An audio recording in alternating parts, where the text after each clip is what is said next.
pananim natin. Yan, mga mais po yan. Tapos meron din tayo dito. Yan. Meron tayong mga pechay. Ayan kakatanim lang yan, pero pwede nang i-harvest yan. Harvestin ko yan. Tapos yan.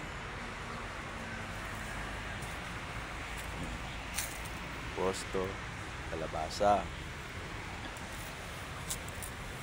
Yan, mga mais yan. Ito naman, ang pechay ito. Tawag dito patatas. Ito naman, mga kamuting kahoy. Yan, kamuting kahoy.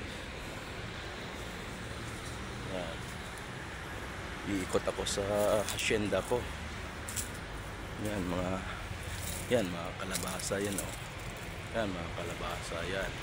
Ayan pa doon, maraming Baguio beans. Ayan, mga pananim dyan. Kasi ito naman, opo. Ayan ang opo na pag ating kinain ay malasap-lasap. Ayan. Ayan, maraming bunga. Ayan. Ayan, maraming bunga yan. Ayan naman ang mais ko. Hinihintay ko na lang ito na magkakaroon siya ng bunga, sabay i-harvest ko.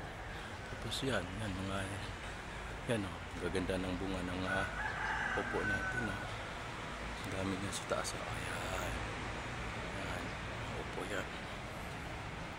Tapos dito naman yan, kalabasa. Yan, daming bunga niya. Yan, mga bunga nila wala. Ito naman ito yan mga ayan, mga Baguio beans yan. Ayan, dami na.